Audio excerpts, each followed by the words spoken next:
What if everything we thought we knew about Charles Manson was a lie? Chaos, the Manson Murders, Netflix's latest truth crime documentary, isn't just another retelling of the Tate LaBianca killings. It's a deep dive into the disturbing possibility that Manson wasn't just a crazed cult leader, but a pawn in something far bigger. Mind control, CIA experiments, government cover ups. This documentary raises questions that could change the way we see one of the history's most infamous killers. For decades, we've been told that Manson brainwashed his followers into murder through sheer charisma, drugs, and a twisted prophecy. But chaos suggests that Manson may have had help. Was he protected by law enforcement? Could he have been part of a secret experiment, one that studied how to manipulate and control minds? And if that's true, what else have been lied to about? Let's break down chaos, separate fact from theory, and uncover the chilling implications behind this new take on Manson's dark legacy. Hello everyone, my name is Aurora. Welcome to my basement where everything is work in progress just like me. In the summer of 1969, a series of brutal murders shocked Los Angeles and sent waves of fear across the country. On August 9th, actress Sharon Tate, 8 months pregnant, and 4 others were savagely killed inside her home. The next night, supermarket executive Leno LaBianca and his wife Rosemary were also murdered, their bodies mutilated and messages scrawled in blood at the crime scenes. The killers? A group of young, devoted followers of Charles Manson, a self-styled guru who had convinced them that these murders were necessary to spark an apocalyptic race war he called Helter Skelter. But Manson wasn't just another criminal. He was a master manipulator who preyed on lost, disillusioned youth in the late 60s. His charisma and control over his so-called family were almost supernatural. He blended hippie ideology with doomsday paranoia, using drugs, isolation, physiological conditioning to turn ordinary people into murderers. While the world saw him as a deranged cult leader, chaos, the Manson murder suggests something even darker. What if Manson's ability to control minds wasn't just his own doing? What if he was influenced, maybe even enabled, by forces far more powerful than we ever imagined?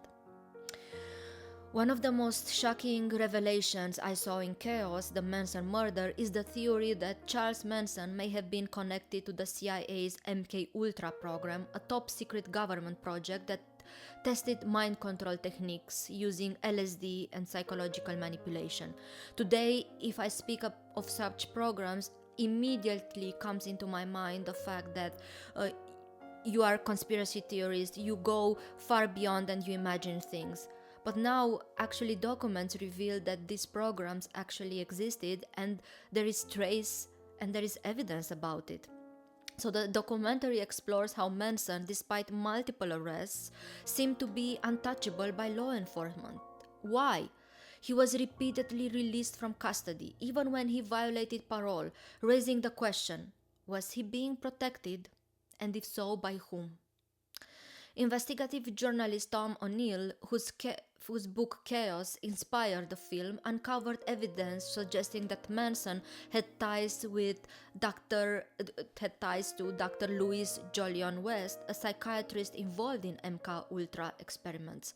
West specialized in studying how drugs, hypnosis, and extreme conditioning could alter human behavior, techniques eerily similar to Manson's methods of controlling his followers. The speculation is that Manson himself may have been a test subject in these experiments, or, at the very least, someone whose actions were observed and allowed to escalate. The documentary suggests that authorities may have wanted to see how far his manipulation could go, perhaps as part of a larger study on controlling human behavior. His theory is chilling because it means that the government might have not only known about Manson's growing influence, but allowed it to happen. Given the documented history of MKUltra, where unsuspecting civilians were drugged and experimented on, this speculation isn't far-fetched. And if that's true, then the Manson murders weren't just a cult-driven killing spree, they were a terrifying glimpse into how psychological warfare can be weaponized against society itself. Another amazing revelation in Chaos is the fact that Charles Manson may have been connected to this program, a top secret project that tested mind control and actually might have prepared Manson for far worse if he wasn't stopped. And that's the main question for us. Was he really a point in which we say, yeah, this is true or not?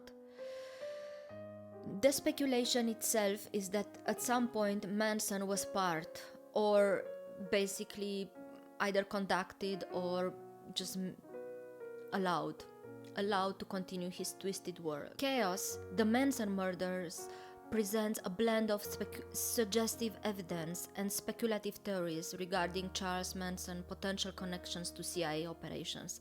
The documentary explores Manson's interactions with individuals linked to the CIA's MKUltra program, such as Dr. Louis Jolyon West, a psychiatrist known for his involvement in mind control.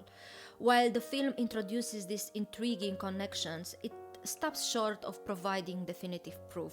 So if you're watching this documentary just to find the proof, you will not find it. Don't waste your time. It's basically the documentary relies on circumstantial evidence and patterns that suggest a deeper conspiracy, but does not confirm Manson's direct involvement in CIA project. This approach encourages viewers to question established narratives and consider the possibility of undisclosed governmental influences during that era. Picture the late 1960s, an era of rebellion, free love, and the growing distrust of the government. The counterculture movement was exploding, with youth people rejecting authority, protesting the Vietnam War, and experimenting with new ways of thinking. What if the government wasn't just watching? What if they were actively trying to control it? Chaos, the Manson Murders dives into the idea that Charles Manson wasn't just some random cult leader, but a figure who may have been allowed to thrive because he served a larger purpose. What larger purpose, you might ask yourself? Well, it seems that the documentary suggests that intelligence agencies like the FBI and the CIA were deeply invested in monitoring and influencing the counterculture, especially groups that challenged the system. Manson and his followers weren't just hippies gone wrong, they were a perfect storm.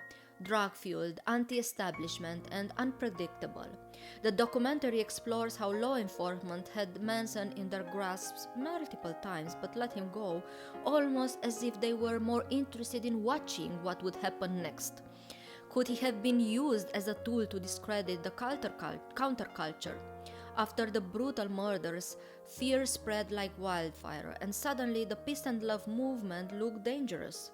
The government got exactly what it wanted: public panic, a crackdown on radicals, and a reason to tighten control over a generation that was starting to question everything. If that was the goal, then what was Charles Manson doing? Was Charles Manson just a pawn in a much bigger game? What do you think? Let me know your opinion.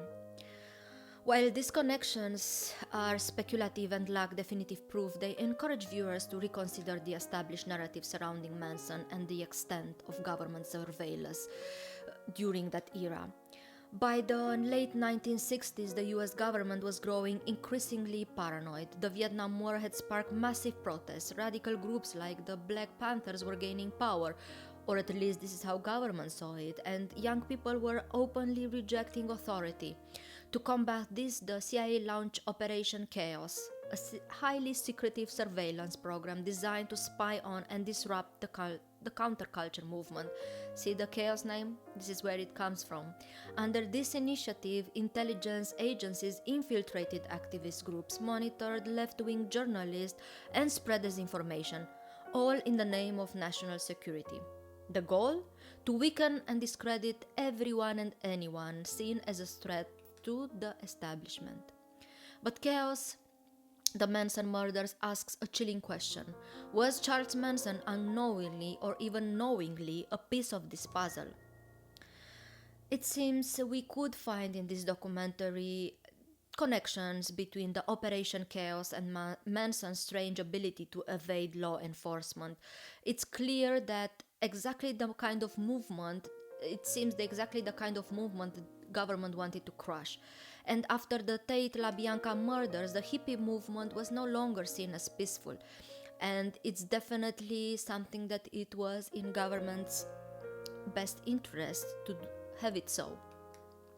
The documentary's value lies in its ability to provoke critical thinking about historical events and the narratives constructed around them. By exploring these alternative theories, Chaos, the Manson Murders invites viewers to reflect on the complexities of truth and the potential for institutional manipulation, making it a compelling watch for true crime enthusiasts and those interested in the darker aspects of American history. For me, the main takeaways are at its core, Chaos challenges the idea that the Manson murders were simply the result of one man's hypnotic control over his followers. Instead, it peels back layers of misinformation, prosecutorial ambition, and possible government interference. The documentary leaves us questioning whether Manson was truly the mastermind of an apocalyptic race war, or just an opportunistic con artist caught in a much larger web of chaos, negligence, and hidden agendas. It forces viewers to consider how history is shaped, and not just by what happened, but by who gets to tell the story. Personally, this documentary is a reminder that the truth is rarely as simple as we've led to believe. Whether or not Manson was a CIA experiment, Chaos makes a compelling case that the official narrative doesn't hold up under scrutiny. It also raises an important question about power. If institutions can manipulate stories to fit their needs, how many other cases have been rewritten or buried? The Manson case may be unique, but the way we accept it or challenge authority in shaping history is a lesson that applies far beyond this one crime. Especially nowadays, it's important to see what is the actual narrative and who wants us to believe it, and why do they want us to buy into that. Thank you very much for watching and I wish you to take care of yourself. Bye.